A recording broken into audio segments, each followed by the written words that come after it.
Okay, thank you everyone for coming tonight. I always begin by thanking Andy Shalal and his team here at Busboys and Poets for making this space available to us.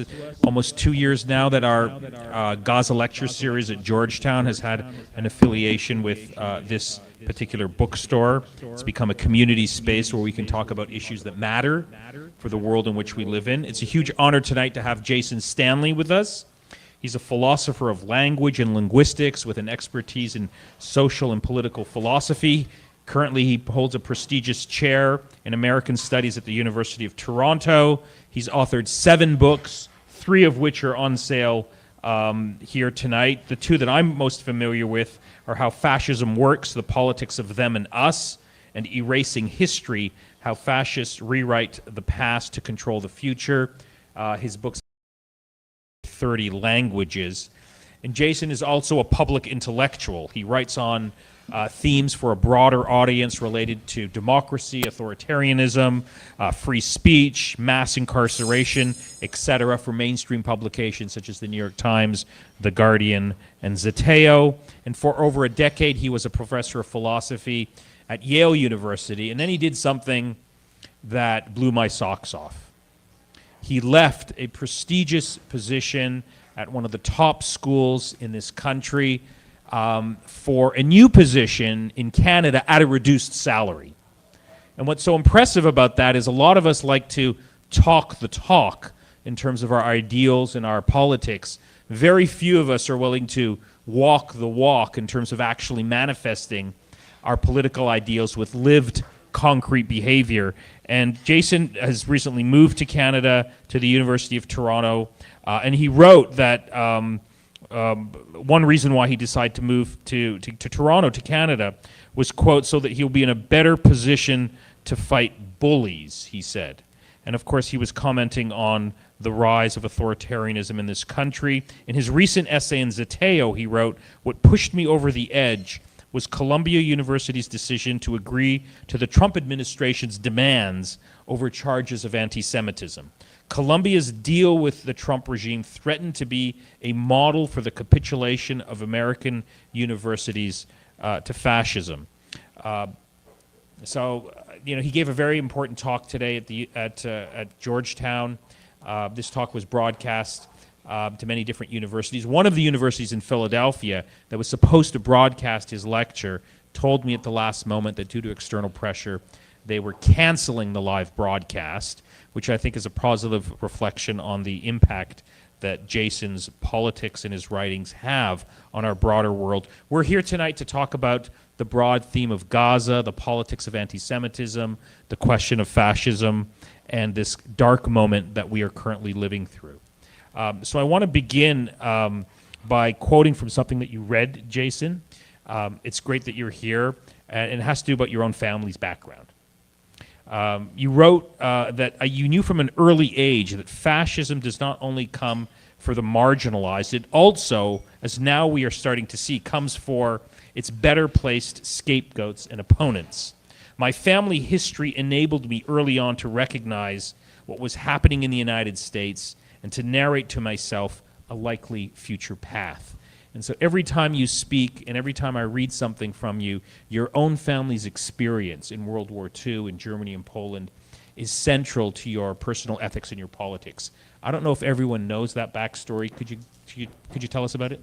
Yeah, only if my brother puts his phone down. So my father was raised in Berlin. My great-grandfather, Magnus Davidsson, was the head cantor of the Fasanenstrasse synagogue, where Leo Baeck was the rabbi, so a very important Jewish synagogue in German life and German history. The German Jewish Center in New York is called the Leo Baeck Institute.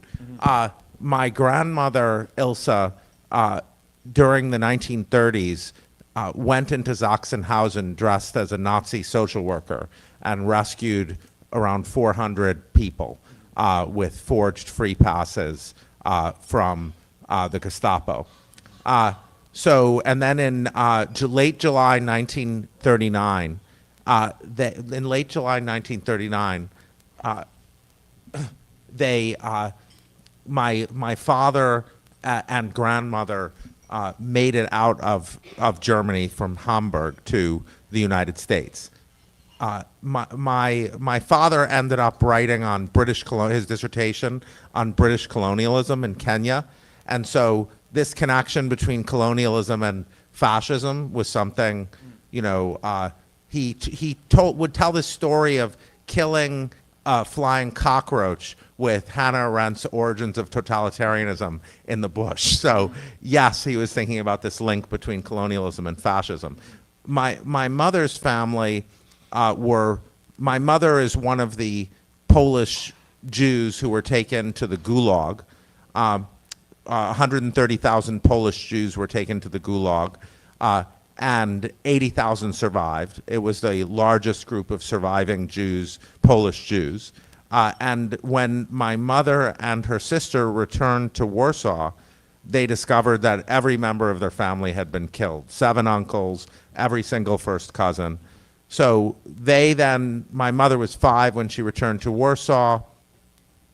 They lived for 3 years in Warsaw, and this was a terrible time for returning Jews who were killed and beaten. There's a book by Jan Grosch about it called Fear. And then she came to the United States in 1948 to Brownsville, Brooklyn. And another aspect of my mother's experience was deeply impactful on me, which is that she spent 33 years in Manhattan criminal court as a court stenographer.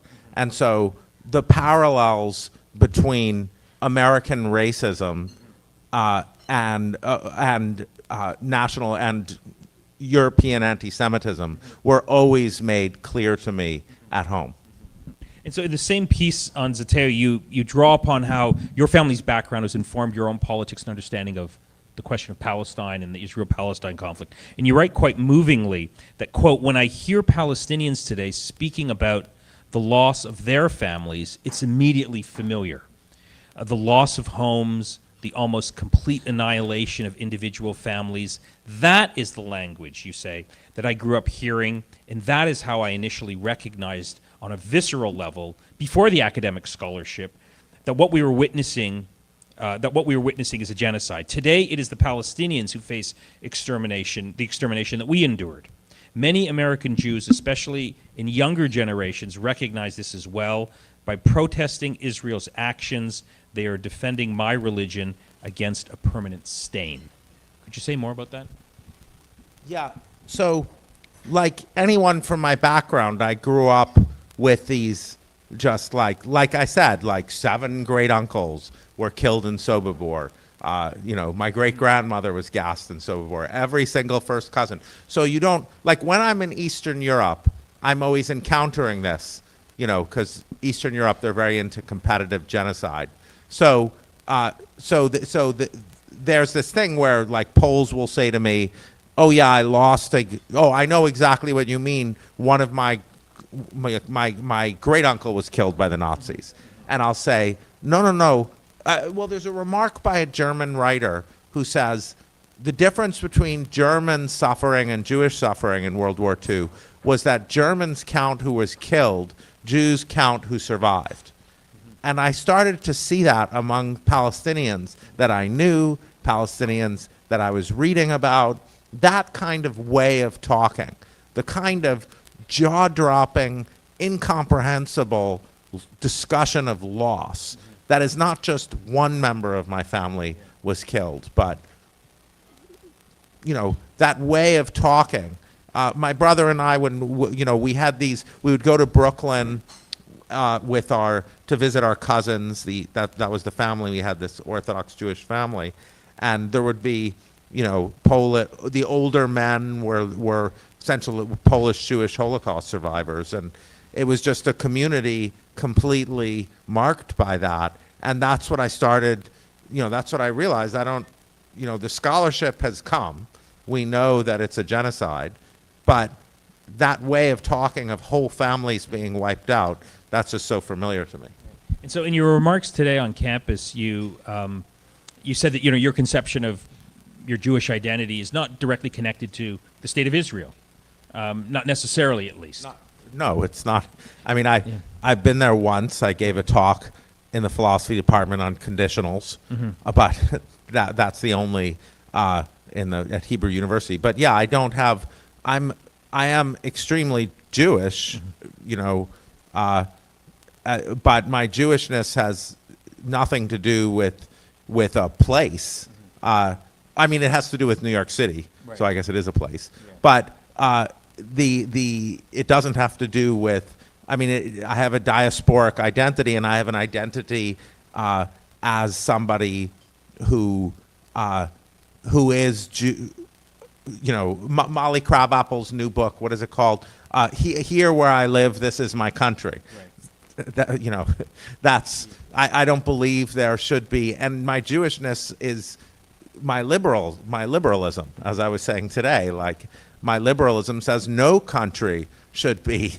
You know, as we talk, you know, that's what I was talking about today. That it's, you know, you can't have liberal Christian nationalism. You can't have liberal Hindu nationalism. So what would it mean to have liberal Jewish nationalism? Until that is philosophically straightened out for me, that isn't, which isn't to say, I mean, there are people in Israel and, you know, it's a country and, you know, but it's not a country that I've lived in or you know, I don't feel, I have more connections to Germany and the United States and. Well, see, the view that you just presented strikes, I think, many people in the audience to be a minority view, because the way that we have been told and brought up is that Israel is central to the identity of American Jews and Canadian Jews, and you can't separate those two. And so if you're critical of Israel, that has implications for Jews in this country, and you got to be careful because you don't want to cross any barrier that could then promote, you know, racism or discrimination or anti-Semitism. Well, Israel has a theological role to play in Judaism, and that's certainly true, but it's not the Israel, I mean, its theological role is a theological role. You know, it's not, you know, when someday deep in the future, something religious will happen, and it's clearly not to do with, so if somebody's going to say, and I also don't question that originally people with my ethnic background did come from that place, but none of that seems to me to be give allowance to the things that, I just don't, I mean, Jewish people in my country, the United States, and in Europe have had enormous accomplishments as members of that society. Many of them, Wittgenstein, Einstein, Arendt, Freud, really weren't Israeli at all. and you know, there's a huge, so I mean, our accomplishments, the accomplishments that we were most attacked for by Nazis had to do with cultural accomplishments and political accomplishments that had to do with liberation and liberalism. And those are the ones that I'm attached to. J.D. Vance says, you know, has been dumping on the idea lately that being American has anything to do with ideals. He says, you know, being American has to do with whether or not your ancestors are buried in the soil. And I disagree with him. I think being American should have to do with ideals, or does, and I think being Jewish has to do with ideals, and those ideals are social justice and liberalism, and this is a very old point, and that's why we have Passover Seders. Not necessarily a country. Geographical nationalism, I mean, I'm proud of the achievements of Jewish people. I've just run through some Jewish people who's achieved. I'm very proud, but it has nothing to do with the geographical location. In fact, many of the people I listed weren't people who attached their identity to a geographical location. Hannah Arendt who's one of my favorite, the Frankfurt School. I mean, these are the people in whose tradition I find myself, and that's a Jewish tradition. So let me push you a little bit on this. So then why do you write that when American Jews protest Israel's actions, they're defending my religion against a permanent stain? There's a tension there between what you just said and what you've written. What's the tension? The tension is that, when you write that when American Jews protest Israel's actions, they're defending your religion against a permanent stain. The permanent stain is what Israel is doing. Yeah. But how is that direct? If you don't have a direct sort of connection to that geographical piece of territory? I see. Yeah. Well, I don't. The Jewish geographical nationalism, Right. to use a uncomfortable, this idea that that our pride in being Jewish should be connected with a geographical landmass, Right. with soil. This has unfortunately gotten to be obviously there's been a systematic attempt. I don't think I think the systematic attempt is a systematic attempt, to blame that systematic attempt on Jewish people is a mistake. The systematic attempt is Christian nationalists. Who's the biggest supporter of Israelis' war crimes and actions? It's Christian nationalists. It's like they're setting us up. And so, American Jews have among the lowest American Jews. Marcus, put your phone down because it's just distracting me. Sorry, it's my brother.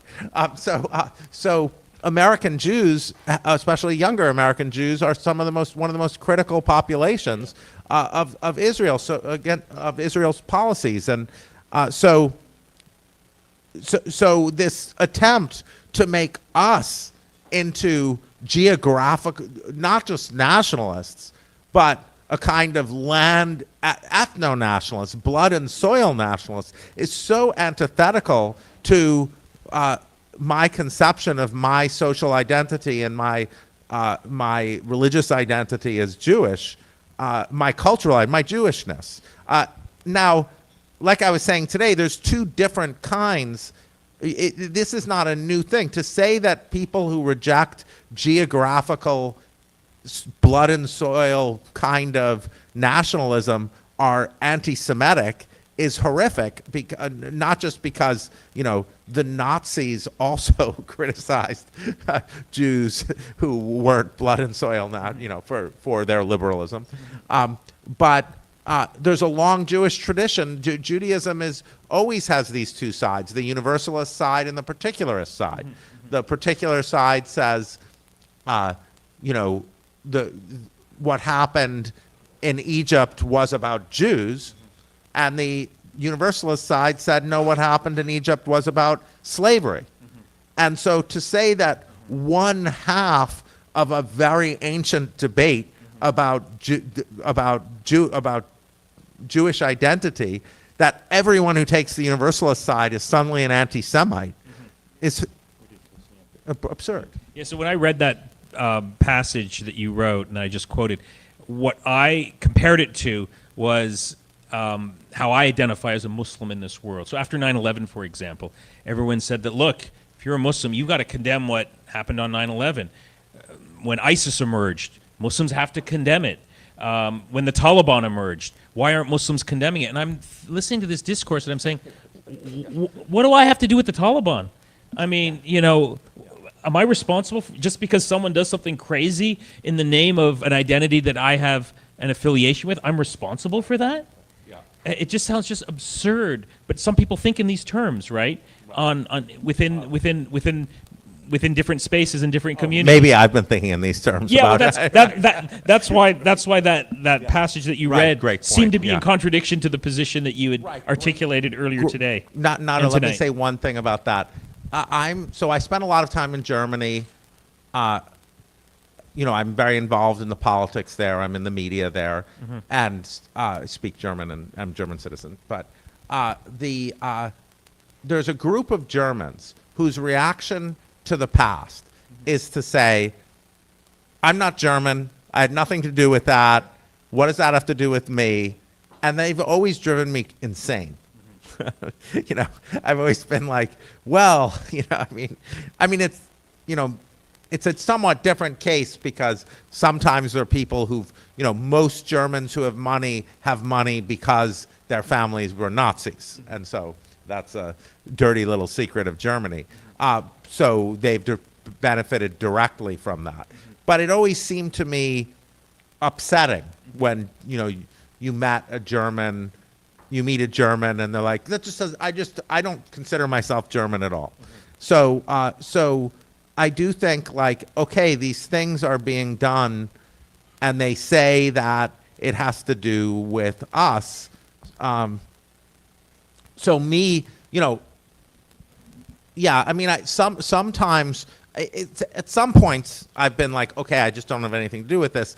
I should be talking about U.S. mass. I mean, I think in the United States supports Israel materially to a great degree. So as an American, I have a responsibility. But also, I just like, you know, I mean, I have Jewish children. They're going to hopefully have Jewish children. Like, you know, I mean, I don't want the side that says that Jews are for apartheid and genocide to win. Yeah, no, I get it. Let me ask you another question that's a bit more controversial on the relationship between race and the Israel-Palestine conflict. Sure. And you write that in your piece in Zeteo, you write that you do not accept all aspects of the critique of Israel's war against the Palestinian people. The importation of American categories of race into the conceptualization of the conflict antagonizes otherwise sympathetic American Jews.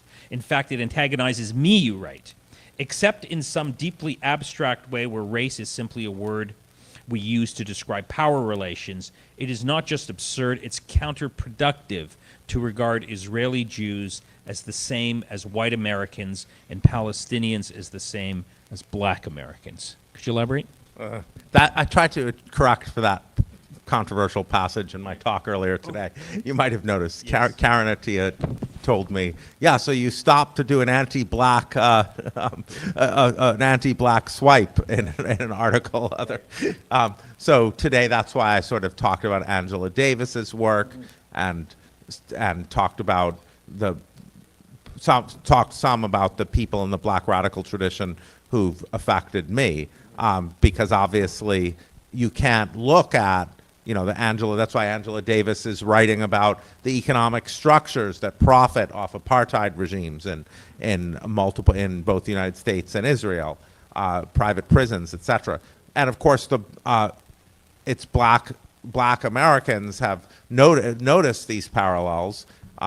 Peter Beinart is South African, right? I mean, it's, you know, the apartheid regimes, there are these. So, and I do believe that race is an invented thing that is just there for power. So I do believe there are lots of parallels here and lots of parallels in the structure.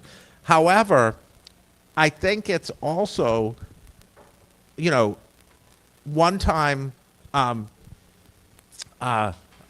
Abu Hussein, whose work I talked about earlier today, she was in a car with me when I was picking out my son, and my son was like, oh my God, she looks like your sister. Yeah. You know, so you have to deal with the fact that you know, people are often you know, sometimes when I don't want to lay tefillin on the corner, I'll be like, you know, I'm Arab, and nobody questions me when I say that. In Europe, I'm Arab.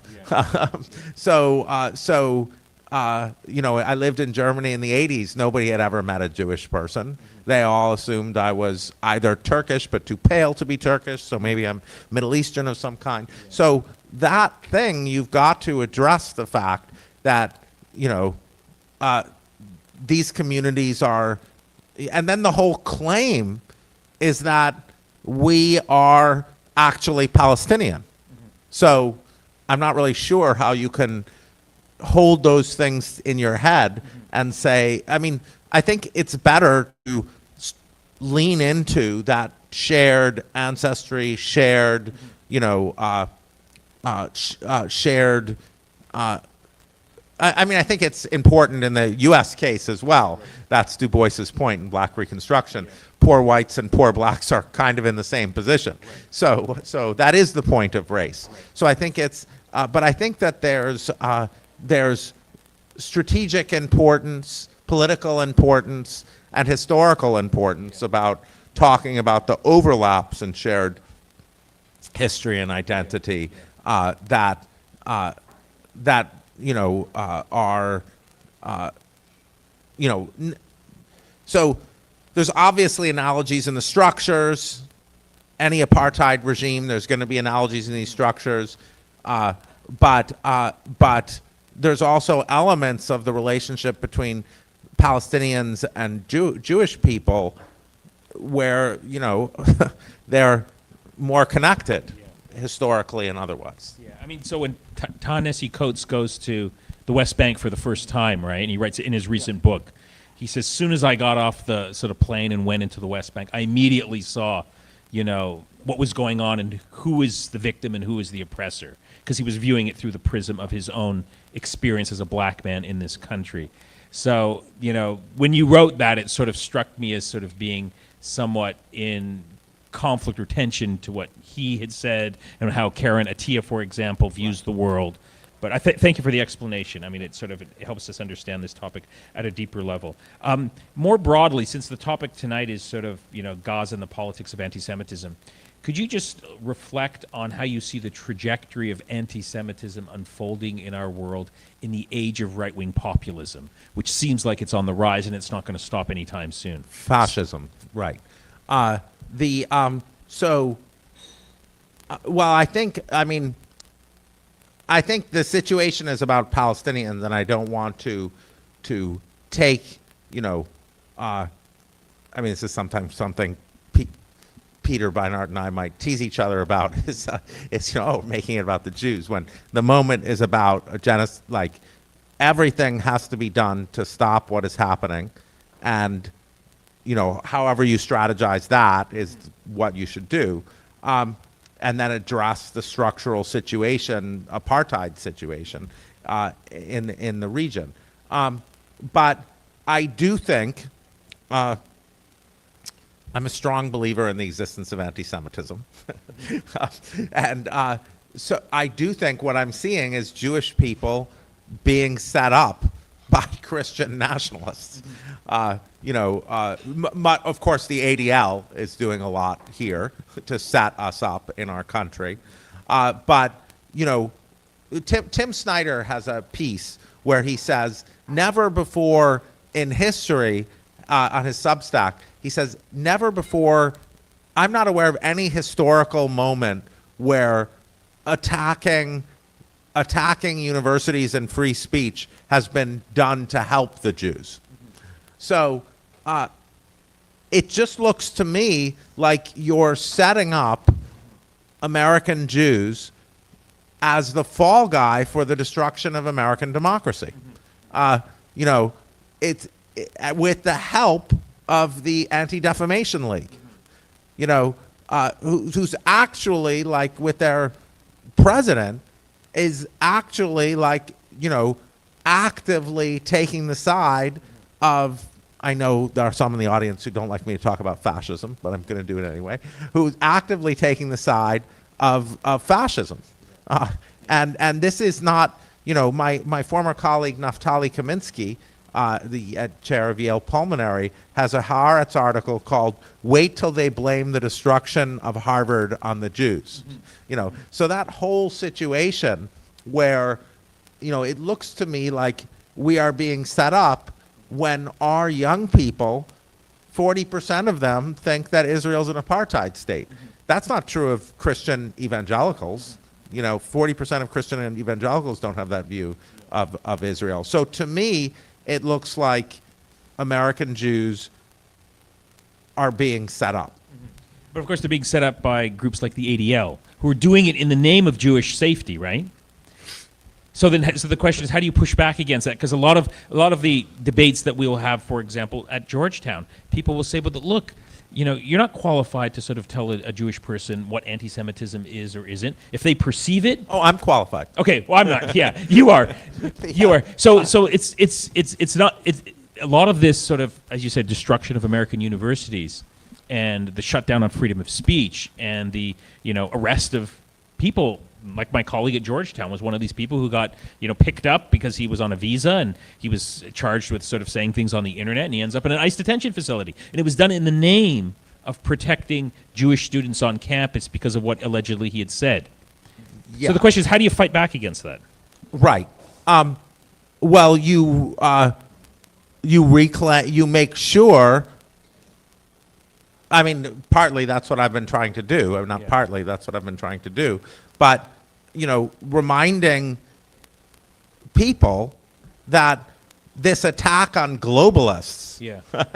I mean, remember attacking globalists is anti-Semitic? Yeah. Well, is Israeli blood and soil nationalism globalist? No, it's the Nazi anti-Semitism. The Nazis weren't anti-Zionist until 1936. Right. They wanted Jews to leave. Nazi anti-Semitism, Hitler's very explicit in Mein Kampf about the nature of, and this is the most toxic anti-Semitism that's ever affected us, is Nazi anti-Semitism. And Nazi anti-Semitism is not about religion. It's not about faith. One time my 8-year-old was out of school and he came to my big Yale class on propaganda, ideology, and democracy and sat in the front row, 80 students, and I was teaching Mein Kampf that week. And I asked the students, no, I'm just bragging about my kid. Right. I asked my students, which Jews does Hitler hate the most? Mm-hmm. And my 8-year-old was the only person who raised his hand. The Jews that look like everyone else. Right. It's the assimilated Jews that Nazi anti-Semitism is directed against. Not the Jews that go somewhere else and live. Not the religious Jews, although, of course, the Orthodox Jews, our Orthodox Jewish family, took the brunt of it. But it's the assimilated liberal Jews. So connecting our social identity to liberalism, to the rejection of any state that is based on ethnicity, ancestry, religion, be it Christian, be it Hindu, be it Muslim, or be it Jewish. That, to me, is the way forward, because it's also the way forward to fight against fascism. Because the people that I view as destroying my country are ones who want to change our identity from being devoted to these liberal ideals, in theory, to an ancestry-based notion. What do you make of the debate, and we hear this a lot from groups like the ADL, that the problem of anti-Semitism today is not just a problem from the right, there's massive anti-Semitism on the left. And these are sort of like parallel threats that are contributing to anti-Semitism. Where do you come down on this whole question of left anti-Semitism as being sort of really the big problem that we're seeing today, especially among young people and on university campuses?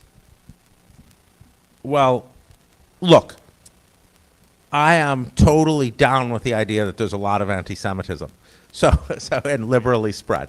However, the idea that left anti-Semitism is anything that left-wing, sure, there's going to be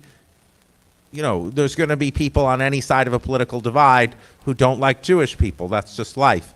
But my Jewish students who are out there in the encampments protesting against Israel are not anti-Semites. And the large percentage, Simone Zimmerman is not an anti-Semite. The if not now is history will regard those as the members of If Not Now as the people who have represented for us in this time. So those are the people who I think are heroes of Judaism right now, against an absolutely rather than allying with Christian nationalists. So the idea is supposed to be that Christian nationalists who think the America is a Christian country are supposed to be our friends, and those are the real Philo-Semites, and Simone Zimmerman, and If Not Now, are somehow anti-Semitic, is, it's just, now that's not to say, I've lived in Germany, so I'm well aware that there can be left-wing anti-Semitism. The Tuppermaris group they think that the bombing of the Munich Jewish old age home that killed, I think, 9 Jewish people, including 2 Holocaust survivors in 1970, I think, by the Tuppermaris group. Well, it was done by the Tuppermaris group, which is a German left-wing group. They bombed our family synagogue, Sonnenstrasse Synagogue, when it's a community center, but they bombed it. These were German leftists. Okay, those are German, there's left-wing anti-Semitism, but it didn't happen on any encampment at Yale University. So one last question, and then we'll open it up to the audience. So these are dark times. I mean, you've left this country because you saw the direction it was going in, did not give you any confidence that you wanted to stay around and raise your children in this rising fascist moment. But one of the bright signs that I'd like to draw you out on is what's happening in New York City today with the New York mayoral race. It's quite sort of inspiring to see sort of a candidate who's campaigning on the best ideals of democratic socialism, sort of being able to almost, it looks like he's going to win, right? Who thought that? He started off with 1% support in the polls. Now it looks like he's the clear winner. And so what stands out to me is what's so impressive is that despite the attempt by these, fat corporate fat cats and the billionaire class to try and resuscitate, Andrew Cuomo, it's not working. He's brought together this coalition of young people, of Jews, Muslims, people of different ethnic and religious backgrounds around. Former Trump supporters. Mamdani keeps getting, tested and pressed on the question of Israel, Palestine, and Gaza. He stands firm and he doesn't sort of relent. And then the other thing that stands out to me is sort of just his basic knowledge of the details of New York politics in terms of what his agenda is, how he's going to pay for this. He studied the topic. He's not sort of a lightweight. He actually sort of has a clear agenda. What stands out to you in terms of this New York mayoral race? To what extent are you optimistic that this could be sort of a model for resuscitating the struggle for democracy in this country, or am I just exaggerating? No, I mean, I think Mamdani is, first of all, one remarkable thing about him is he's under 75, which is astounding for an American politician. But I think just his unapologetic embrace of socialist positions, which I think are very popular in America. Yeah. Like, if you just stick to, maybe billionaires should pay more money. Yeah. You're gonna get support, affordability, and he doesn't back down from that. Yeah. And of course, views are changing on Israel-Palestine, but the New York City mayor is not involved in much foreign policy. But he's in tune with the Democratic base. But yeah, I find Mamdani leaving. I had an opportunity. Yeah. I said once in an interview, well, I'm not leaving to be in Winnipeg. I'm leaving to be in Toronto. Maybe I'd rather be arrested and die in a fascist prison than live in Winnipeg. Yeah. But apparently Winnipeg is very pleasant. Yeah. These people don't know where Winnipeg is. I didn't either. You got to be from Canada to know what Winnipeg means. It was moving. It was hard, but it wasn't meant. Especially with an ex-wife, which is harder than fighting fascism in a way. I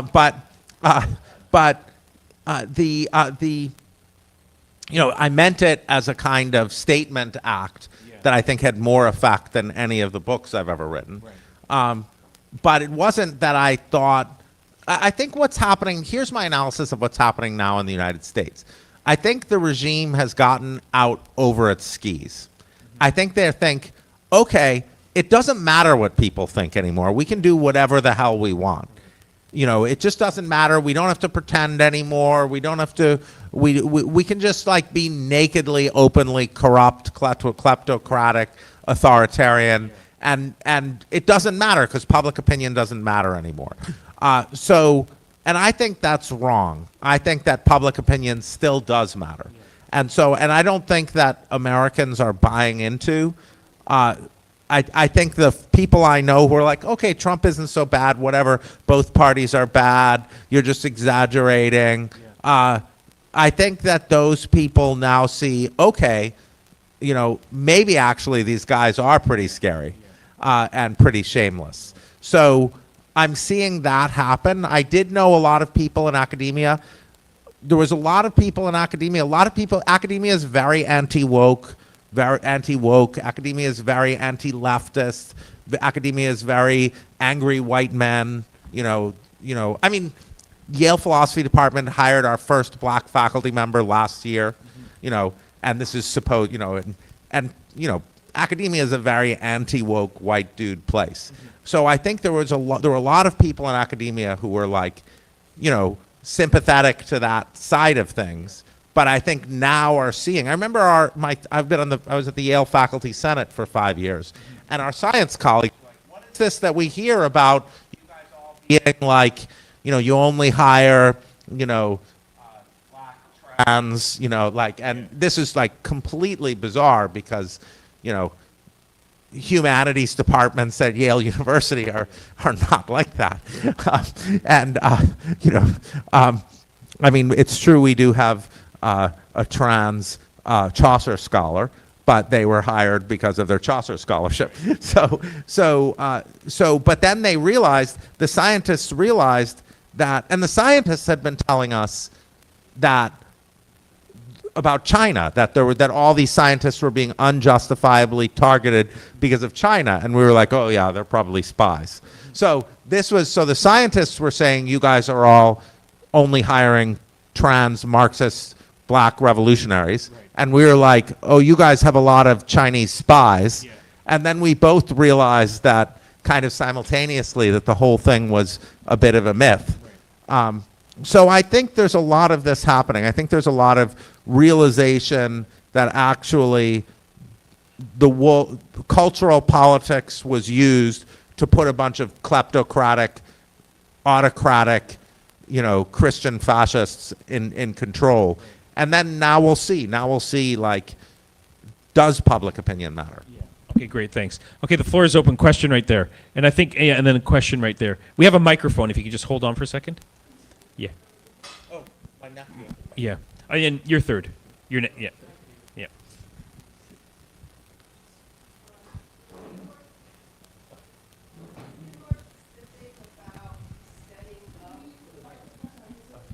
Hello, is it working? Because like last time, Jewish Council, Japanese American Citizens League was to find people to put them in the camps, right? Say that again?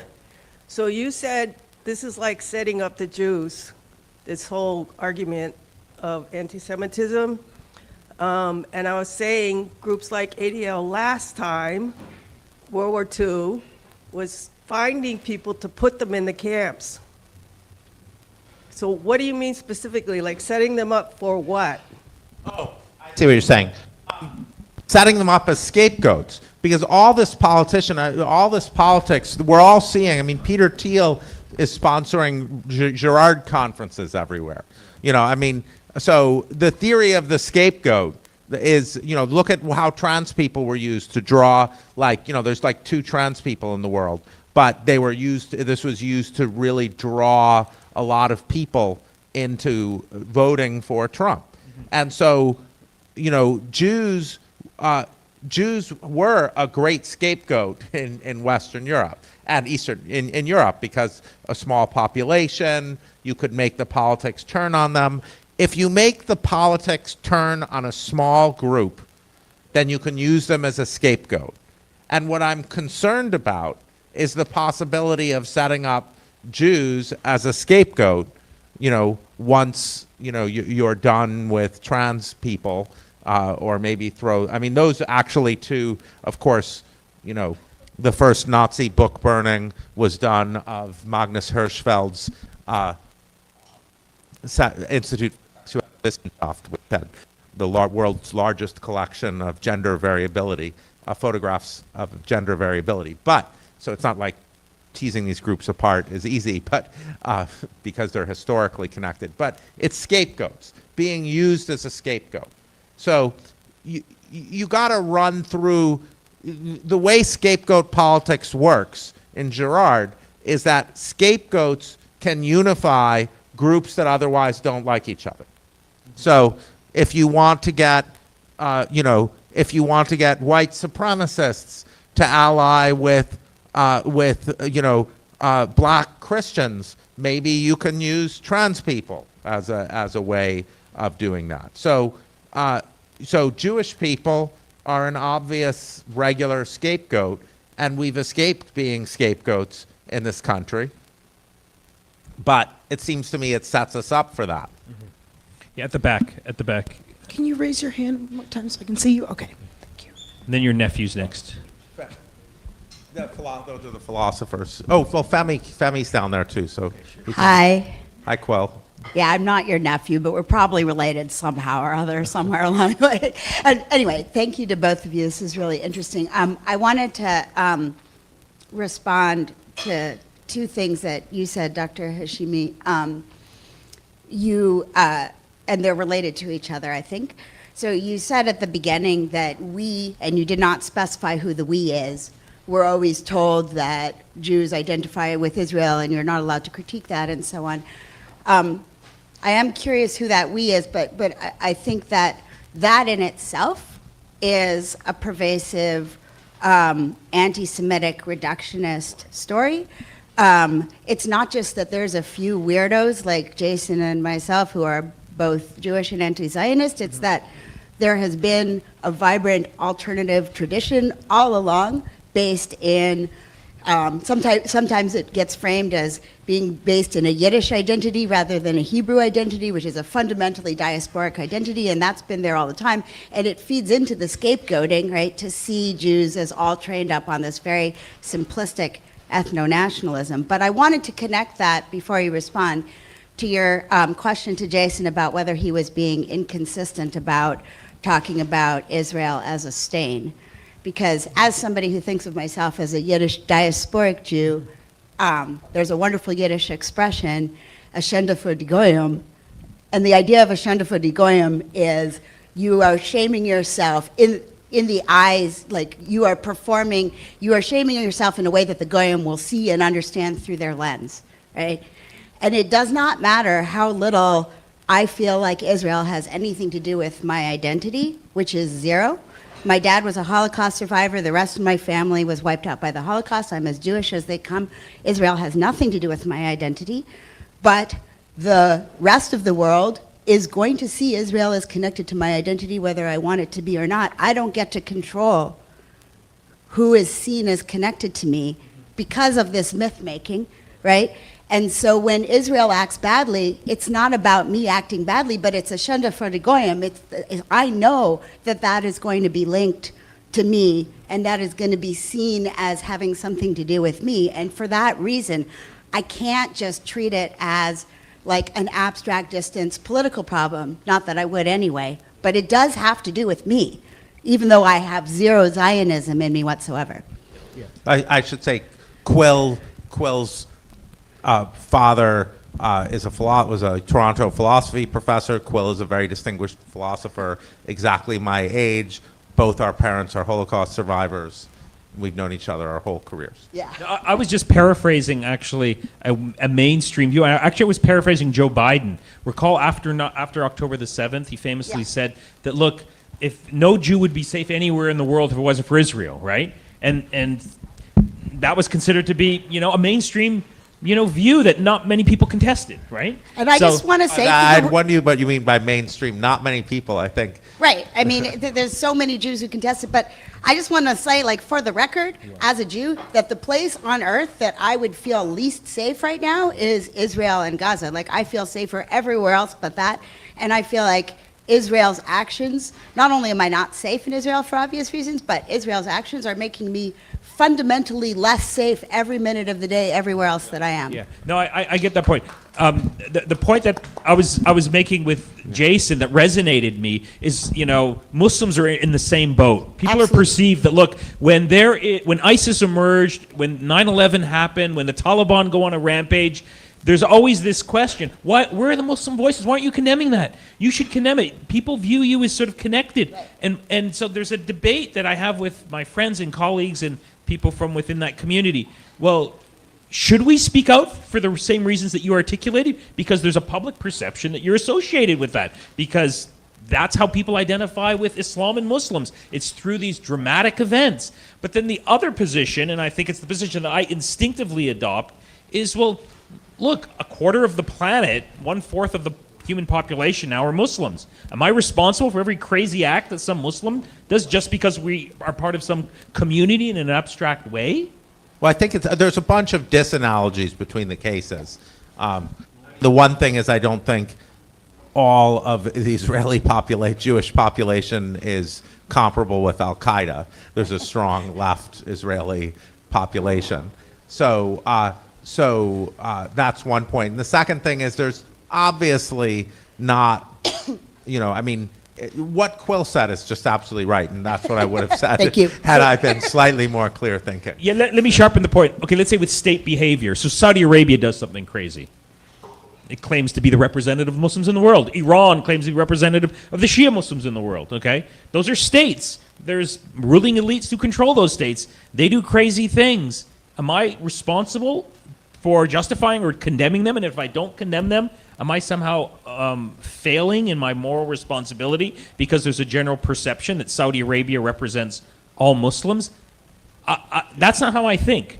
That's, I think, a more comparative and a more accurate analogy to Israel and the American Jewish community.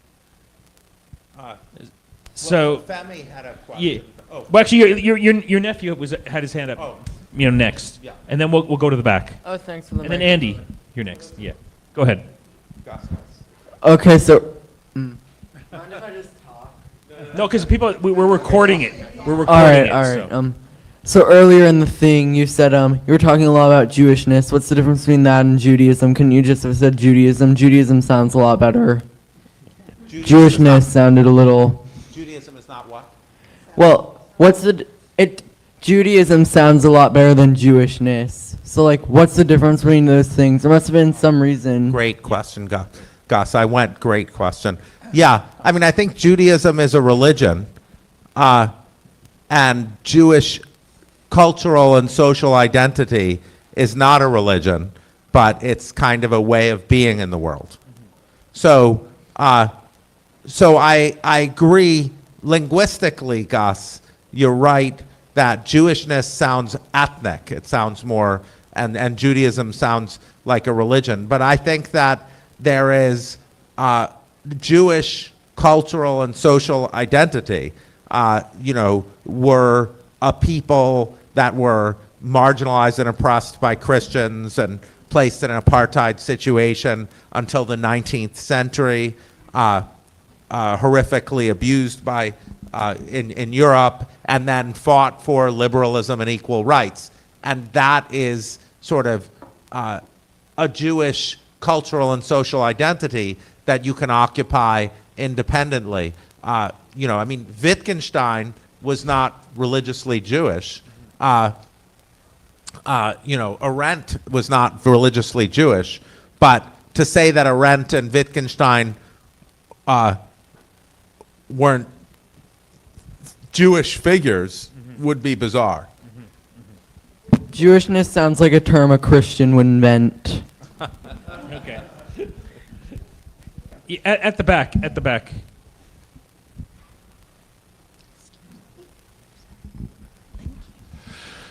Thanks.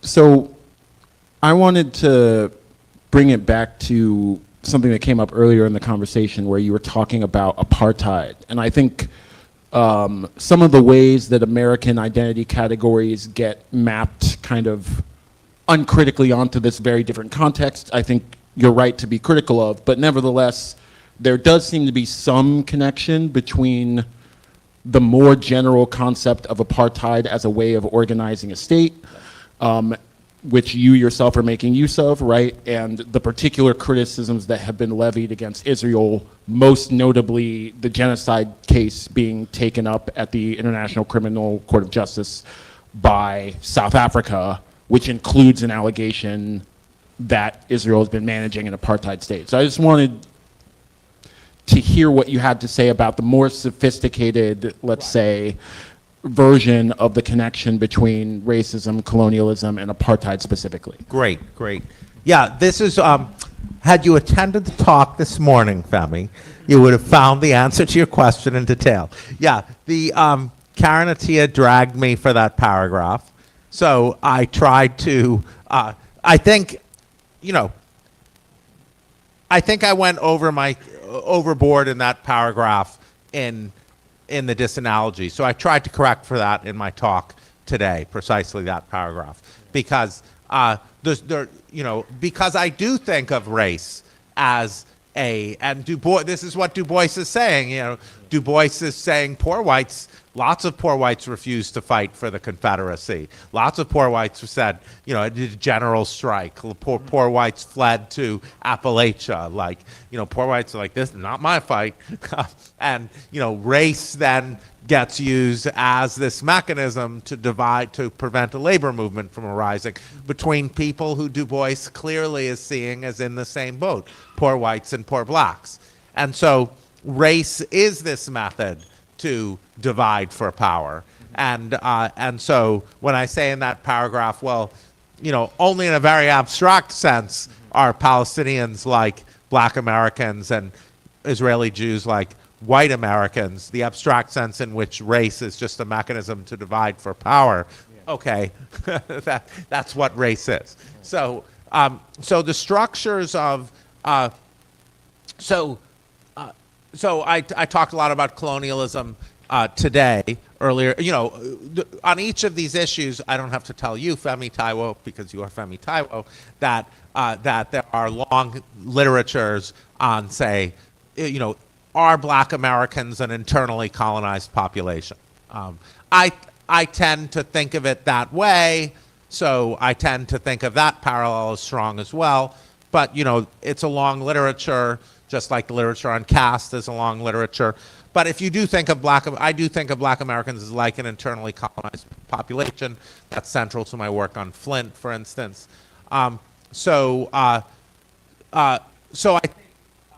think that's obviously what's happening in Israel. You have a colonialist situation that undergirds apartheid. I don't think that means that it's just a fact that there are a lot of countries that are settler colonialist countries. So that's the beginning of a discussion, not an end of the discussion. And I don't have that much patience for people like, Israel's a settler colonialist country, therefore everyone is fair game, because that's like saying my kids are fair game in Toronto because Canada is a settler colonialist country. So that's just, reprehensible, that viewpoint to me. But you definitely have this, but on each of these points, there's going to be, black Americans, internally colonized population. You have to develop that theoretically. Then you have to map that out. But I think that there's a big issue here, which is because I'm just focused on stopping whatever happens. And you and I, you wrote your dissertation on colonialism, so you're interested in the philosophical and theoretical questions about colonialism. But we've got to stop this. And that is the most paramount thing. And I think it's not a helpful way to stop it, to tell Jewish people, okay, you stand, you have to deal with the whole structure, of this other situation. There's a lot of, the fact that that even Ashkenazi Jews like me are thought of to be Middle Eastern Arab is something that we need to attend to. The whole point of the national story of Israel is that Jewish people are originally Palestinian from this place. And that's not the same as the black American, white American thing. It's not part of the national myth of the founding of America or the national structure, the national story, because Jewish people do trace their ancestry back to that part of the world. It's not part of the American national myth that, you know, these two groups of people actually were neighbors or lived amongst each other. And so that part is like, you know, okay, we look alike, we, hard to tell us apart. The whole idea is that it's hard to tell us apart. Andy? I wanted to get back to the anti-Semitism thing, and one of my favorite signs at the demonstrations is that it said Zionists use Jews as human shields, which I thought sort of said a really good story. But I wanted to talk about the idea of, are Jewish people responsible for Israel's behavior? And what you mentioned, I think, Nader, if Saudi Arabia does something, are Muslims responsible for Saudi Arabia's behavior? There is something to be said about that. I mean, the thing that has really kind of tempered down anti-Semitism here is JVP and organizations like that that have stood up and identified their Jewishness as anti-genocide and really spoke up. That made a big difference in how people then would react to other Jewish people, right? And the more Jewish, quote unquote, mainstream people, if they were to come out and say that, it would have a huge impact on how people perceive Jewish people all over the world, not just about this. So I'm thinking, like, if that is true, why isn't the Saudi Arabia example true? That's why when something happens with a Muslim individual does it, the reason why I think it's different is because usually the stuff that happens that is what we term terrorism by a Muslim individual is not a state, right? So it's not representing every Muslim as opposed to an individual. And therefore, why are you asking me to condemn ISIS? Why are you asking me to condemn, you know, some group that happens to want to, you know, create terror, whatever you want to call it. So I think that's the difference. But if Saudi Arabia was to invade another country in the name of Saudi Arabia, I think Muslims ought to stand up and condemn that, as this doesn't represent Islam. And especially if Saudi Arabia is going around saying Allahu Akbar and all of the Islamic chants as they're doing, you know, whatever they're doing, if they're committing a genocide.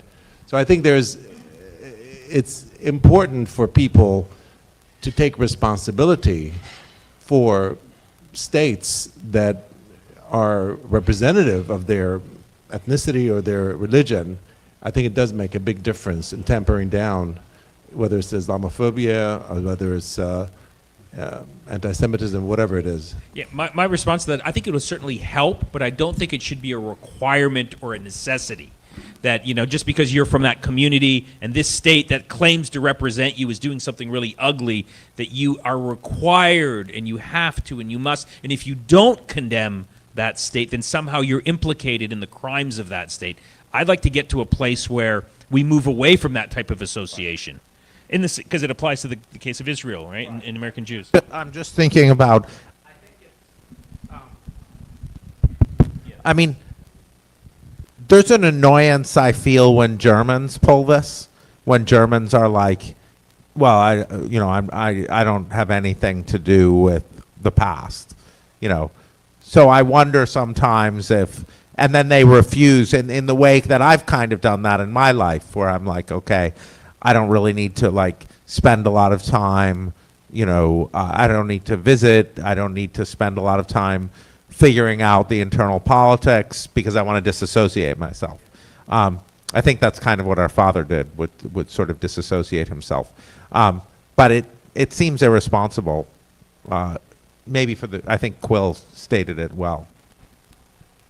Okay, so, yeah, Medea. And then we'll start to wrap it up. Yeah, thank you. I want to ask you something personal. I hope you don't take offense. I think I understood when you said you feel more responsible for the genocide as an American than as a Jew, and also as somebody who writes about how to fight fascism, it seems like moving to Canada is kind of a cop-out. And I know. I've never heard that before. Well, I say it because so many of my friends and my partner, everybody's like, we want to leave, we want to leave. Right, right. Well, I actually did, Yeah. which was not a cop-out. It was incredibly. When I announced that I was leaving to Canada, it felt like it would be a cop-out. Marcus, someone's trying to hand you something. But don't do the thing where we end up yelling at each other. So people thought, it seemed to me at the time almost it would be a cop-out. But now that I have trying to move my life, I can tell you it's not a cop-out. But it would be a cop-out if I moved to Canada and justice is, what? Yes, exactly. Like, right, that would be a cop-out. However, I'm building an institute for democracy. I'm fundraising for millions and millions of dollars for fellowships because for me this is not a fight about the United States, it's a global fight. Right. It's a global fight against fascism. Yeah. And if you focus just on the United States, you don't understand the connection why the Department of Homeland Security just tweeted remigration. You don't understand the connections between Alternative for Deutschland and J.D. Vance and this. You don't understand the connections between Argentina and the United States, the Saudi Arabia. You need to look at all of these connections, and they are fluent with these connections. Orban is visiting the Heritage Foundation. They go to Budapest. If we don't do that, we've lost. So Toronto is a place where I can. I ran into Mohsen Hamid at a Zoran Mamdani event, and he said to me, and he immediately started talking to me. He's like, people are criticizing you by saying this is copping out, but it seems like a bizarre critique to me because it all depends on what you do when you're in Canada. Right. Like the story is just starting. So, exactly. So I intend to be judged on the basis of what I get done for the global fight against fascism in Canada.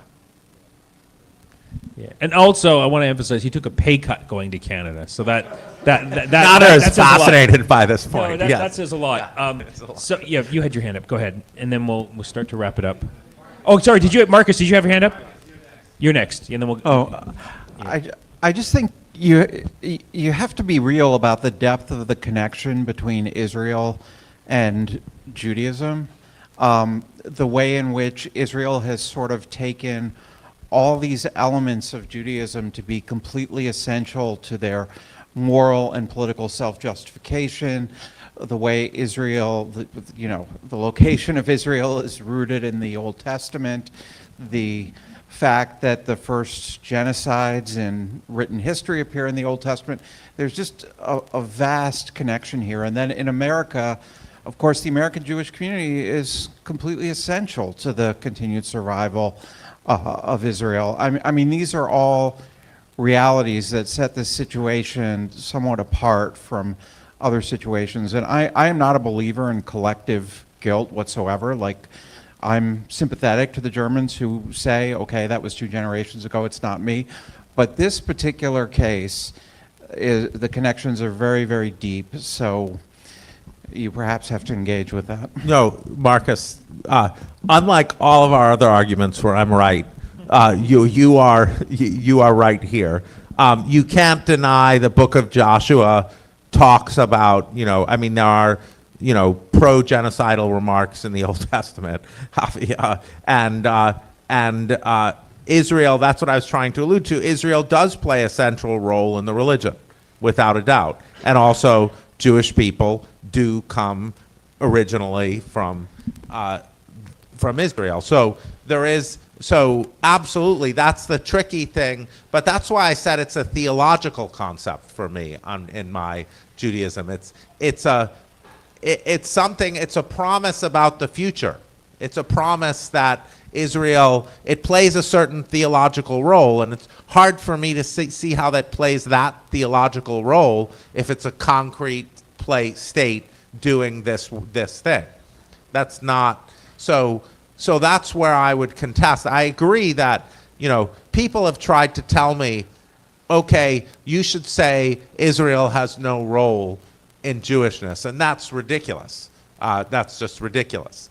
But the role Israel plays in my thinking about Judaism is, it's a place you were forced out of into the diaspora. And so your identity is someone who's forced out of a place. But Israel uses the Jewish diaspora's experience as also a central political, ethical self-justification. There's kind of no escape from it in a way. It's very important. Right. Yeah. All excellent points. Okay, second to last question, and then we'll end it with you, sir.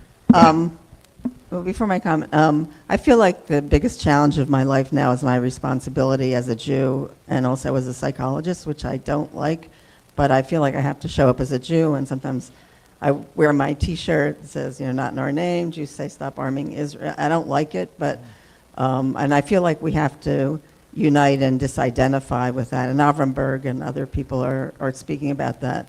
But also, I spent my junior year at Hebrew University. And I've also been to Gaza in the 90s. But I remember when I was in my junior year, people were thinking, like, what would we be if there weren't anti-Semitism? But the comment I want to make now is about language. And I'm also interested in the dynamics between, like, J Street, JVP, if not now, and all the groups and how they, I feel like we love Palestinians more than we hate each other. And I think there's a big problem with language. And this afternoon, at the end, you mentioned a concept I didn't know about confusion, conceptual confusion in philosophy. Yeah, and I think in anthropology or psychology, there's a term called hypocognition that George Lakoff uses, which means like we can't have thoughts or ideas if we don't have language for them. And two things. One is anti-Semitism. I think what's going on now is a completely different phenomenon from anti-Semitism. I think it's horror at genocide and backlash at witnessing what the Israeli state's doing. I think it's not and there's also different anti-Semitism. There's racial, economic, and religious and killing Christ and all of that. It's problematic to use one word. And also Zionism, like you mentioned today, also we all know people who spend their lives working for Palestinian rights who call themselves Zionists, like Jeremy Ben-Ami and my son, and the Z word is radioactive now. Yeah. And I think J Street was freaking out from JVP because they call themselves, or anyone who calls themselves anti-Zionist. So if they would use words like anti-supremacy, then people fight and don't talk to each other about things they agree on underneath.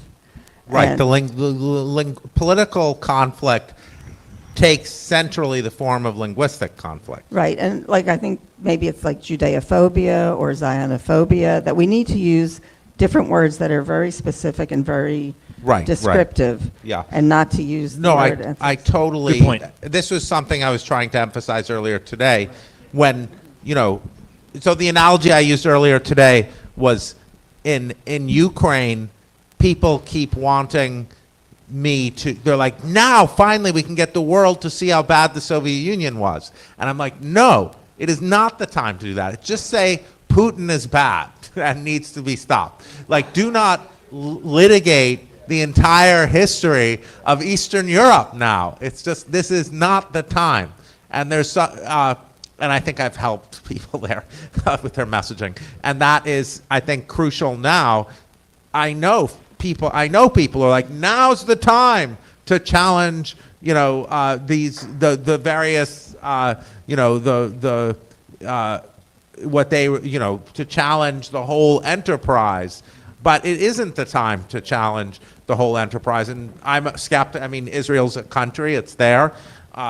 It's just it's the time to stop the genocide and a time to and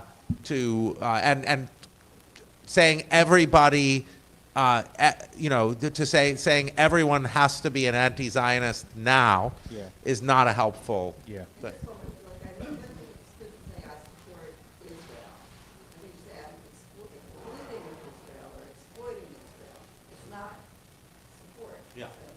Yeah. Last question to you, sir. You know, when you read Yuval Noah Harari, he talks about stories, and he thinks of the Bible as a story, you know, and basically when you talk about where the Jews originated, it isn't from Israel, it's from Egypt. And they came to that land, and they wrote a book, and they said it was given to them by God. It's a story, and basically there were already people there. Well, I don't even think that's.